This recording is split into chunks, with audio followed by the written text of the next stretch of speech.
We are witnessing a fundamental shift in the relationship between the state and technology. For decades, Silicon Valley operated with a degree of autonomy that defined the digital age. That era is over. Artificial intelligence has transitioned from a commercial breakthrough to a sovereign utility, a resource so critical to national security that its development can no longer be left solely to the private sector. The recent weaponization of national security law against Anthropic isn't just a legal skirmish, it is a tectonic shift. It marks the moment the state reclaimed control over the foundational tools of the future. As we dissect this crisis, we must recognize that the boundary between corporate innovation and national defense has been permanently erased. We are no longer just building products, we are managing the infrastructure of sovereign power. Let's examine the implications of this new reality. We are witnessing a fundamental shift in how AI governance is debated at the highest levels of power.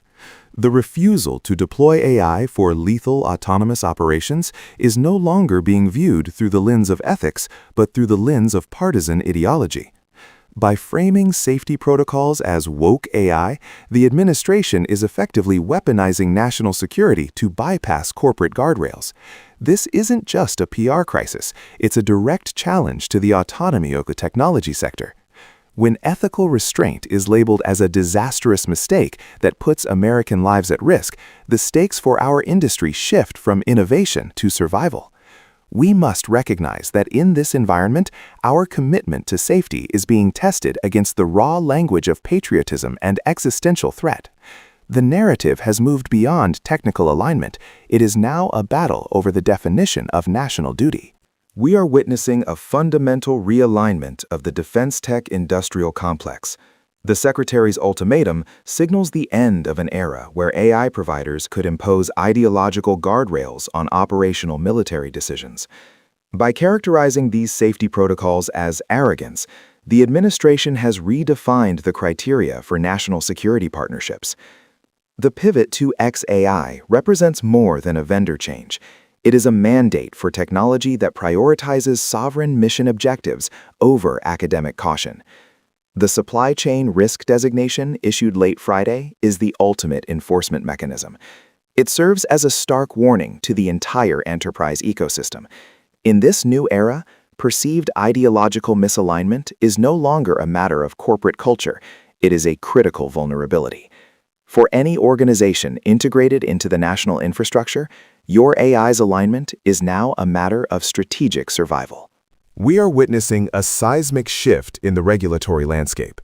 10 U.S.C. Section 3252, a statute historically reserved for neutralizing foreign adversaries, is being repurposed as a domestic weapon. The true threat here isn't the loss of a $200 million contract, it is the precedent of regulatory blacklisting. By reclassifying domestic AI labs as supply chain risks, the government is moving beyond defense against espionage into the forced dismantling of AI safety guardrails. This is no longer about banning foreign spyware. It is about the state leveraging national security frameworks to dictate the internal acceptable use policies of American innovators. For every leader in this room, this signals a new reality. The tools once used to protect us from global threats are now being turned inward to control the trajectory of domestic technology. We must recognize this for what it is, a fundamental expansion of federal overreach. In high-stakes environments, what we call safety can quickly become a structural vulnerability. The core risk here is policy-induced subversion. When we integrate AI with rigid ethical guardrails, we inadvertently hand our adversaries a remote kill switch. By feeding the model specific combat data designed to trigger these safety protocols, an opponent can force a total system shutdown mid-operation. To the DoD, this isn't a safety feature. It is functionally identical to a successful cyber attack. Furthermore, we must address adversarial deception. Automation bias makes us prone to over-relying on algorithmic outputs, allowing adversaries to use physical world spoofing to blind our systems to genuine threats. We are no longer just defending against external breaches. We are defending against the weaponization of the model's own internal logic. In tactical reality, a forced shutdown is a catastrophic mission failure. Beyond the immediate tactical risks, we must confront the strategic vulnerability of the Silicon Valley tether. Every commercial AI model carries a digital umbilical cord. Even when the payload is encrypted, the telemetry, the metadata of timing, latency, and volume acts as a beacon for sophisticated adversaries. By intercepting these signals, foreign intelligence can reverse engineer our operational tempo and pinpoint troop locations with alarming precision. Simultaneously, we face the systemic honeypot paradox. By centralizing massive model weights within classified networks like SIPR or JWICS, we create an irresistible high-value target. We must acknowledge the uncomfortable reality that these legacy environments often lack the agile, multi-layered security posture of commercial hyperscalers. We are inadvertently creating a single point of failure. To maintain a true competitive advantage, we must decouple our mission-critical capabilities from these inherent counterintelligence liabilities. Connectivity cannot come at the cost of operational security. We are witnessing the weaponization of federal procurement through a strategic secondary boycott. This directive doesn't just target Anthropic, it forces an impossible ultimatum upon the backbone of the American economy. Cloud hyperscalers like AWS and Google, along with defense giants like Boeing, are now legally compelled to purge Anthropic from their ecosystems or forfeit billions in federal contracts. The calculation for these partners is simple: protect the core business at any cost. For Anthropic, which currently serves 80% of the Fortune 500, this is an orchestrated commercial collapse. By severing these critical distribution channels, the directive effectively erases up to 80% of Anthropic's revenue overnight. We are no longer discussing regulatory friction. We are looking at the total isolation of a market leader from the enterprise landscape. This is how a commercial giant is dismantled through policy. A $380 billion valuation provides no immunity against the lethal mechanics of debt acceleration. When a regulatory body issues a supply chain risk designation, it does more than damage reputation. It triggers a legal, material adverse change. This breach is the first domino. It activates cross-default clauses across the entire debt portfolio, creating a catastrophic cascade. Suddenly, we are no longer managing long-term obligations.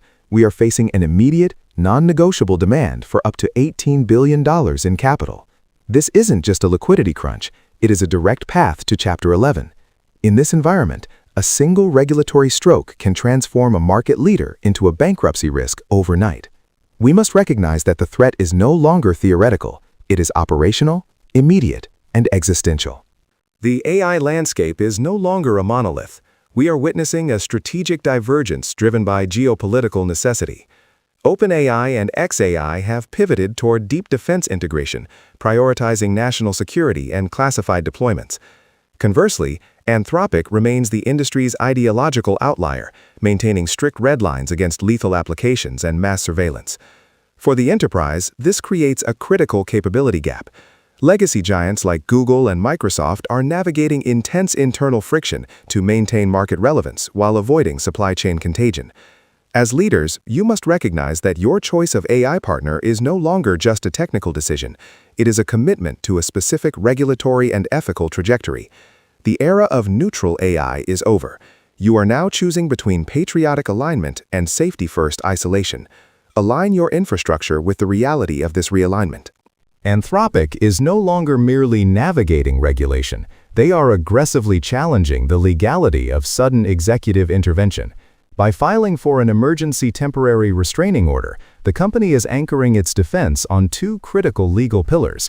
First, they are asserting a violation of procedural due process, arguing that a mandate of this scale lacks the necessary administrative record and fair opportunity for response. Second, they are sounding the alarm on irreparable harm. In our ecosystem, systemic decoupling is permanent. Once cloud providers sever deep API integrations, the switching costs for enterprises become insurmountable, effectively erasing market share overnight. This is a high-stakes battle against what Anthropic terms a dangerous precedent and the regulatory taking of a $380 billion valuation.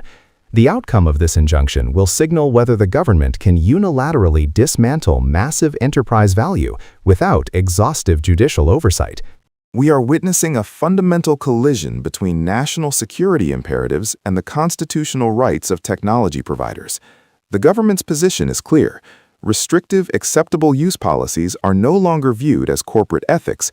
They are classified as operational subversions that threaten military readiness. By invoking national security statutes, the state seeks to treat AI as a public utility subject to unrestricted access. However, the defense rests on a bedrock of constitutional law.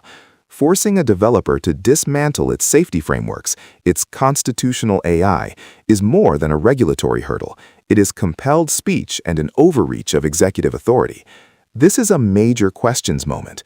If the executive branch can leverage espionage statutes to dictate domestic software architecture without explicit congressional backing, the boundary between private innovation and state control evaporates.